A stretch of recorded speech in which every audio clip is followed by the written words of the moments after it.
Hello and welcome. We are on the couch of January. It's looking lovely and shiny because it's only January. I'm here with the wonderful Ali Land, a debut author. I'm calling it New Year, New Stress, people, because once you read this book, you'll... Yeah, anyway, we'll go on to that. Congratulations, just a brand new book. You spent 10 years as a children's mental health nurse.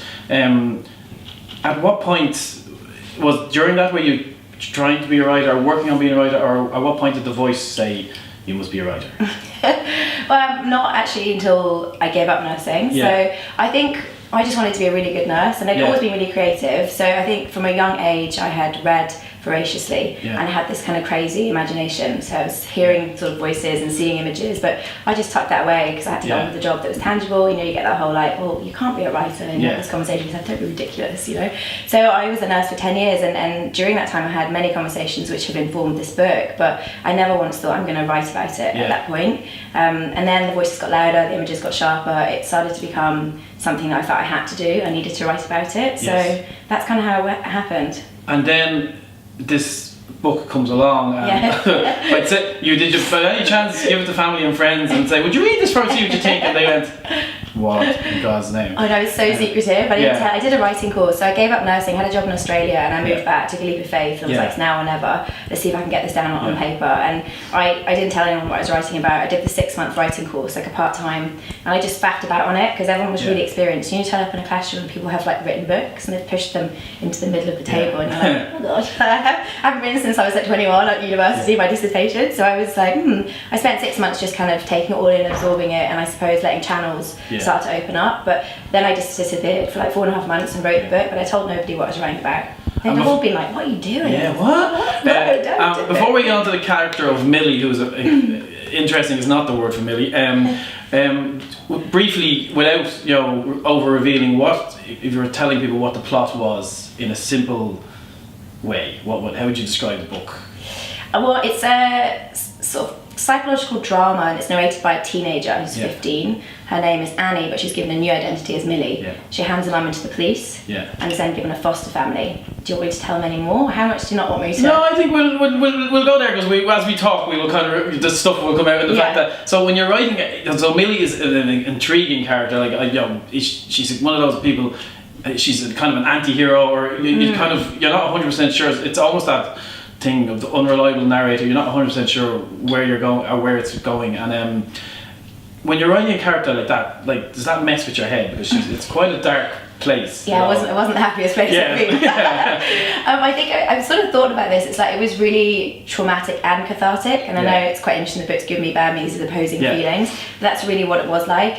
It was very cathartic because I had sort of tucked away these conversations that informed the book, these kind of kids that I'd looked after that were very damaged, and so by being able to write about it, I've been able to kind of air some of those worries, and I feel a bit released from that. But then I was also just really traumatised by spending 5 months on my own in my basement flat with this girl who became everything. She walked with me, talked with me, sat down in front of me, showered with me. That sounds ridiculous, but she was everywhere. So yeah, it was, I used my mental health training to remain sane. I ground myself, but it was really difficult. And for I read something you said about for a character like Millie it's easy for someone like that when you're reading a book to turn, like, even when you're watching a movie or you see someone you don't like, you kind of go, oh, I'm not getting invested in this. Was the introduction of the foster family and the toxicity in that situation, is that a buffer to kind of, not say make you get on her side, but kind of just to balance it out a bit? Yeah, I think there's a thing that, you have your main character and you put them up a tree and you just throw as many stones at them as possible. That's what a book really basically is. And I kind of wanted Millie to experience every new facet of a new life. So foster sister, new art teacher, new parents, and I did want people to question, well, Millie isn't in the best family and isn't in the best home, and the good with the bad wolves being fed, and so therefore so it was a tool to get people to get on her side and to feel compassionately towards her. Well, not all things to go. I mumbled that, so no one heard what I said. You mentioned that, so the whole premise behind it is without, again, fully, if you read the back of the book you don't know, but I'm still not telling this, is her mother has done something and she gives up her mother to the police and all that.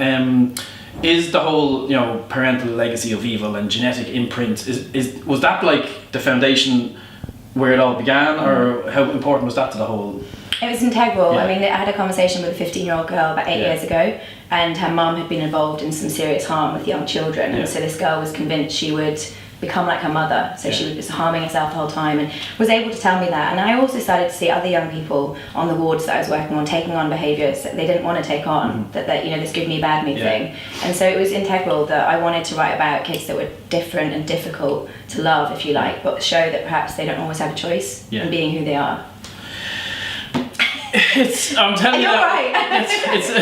I'm telling you, New Year, new stresses. I'm all about it. But it's just like, sunny weather and stress. It's the only way to go. Actually, as a debut author, just a curious thing: did you find you pick up any rituals, any new rituals like that? You know, now I have to do this. Like, have you any? I've become a real diva about it. Penguin, I need my candles. I hear. Yeah, candles are a big one. I love to light a candle. I think, you know, I'd gone from like a really busy job, and all of a sudden it was just me in my flat. Yeah. It's a kind of crazy place to be all day. So I light a candle. It's like a little ceremonial friend. Quiet, smells nice, doesn't speak, but just flickers gently in the background. Fair bit of angsty music in the background. Yeah, I do. I've got four songs for my next book that are helping me kind of go there. So certain music that sort of mirrors the emotional landscape that I'm writing about. Okay. So Well, it is a terrifyingly awesome read.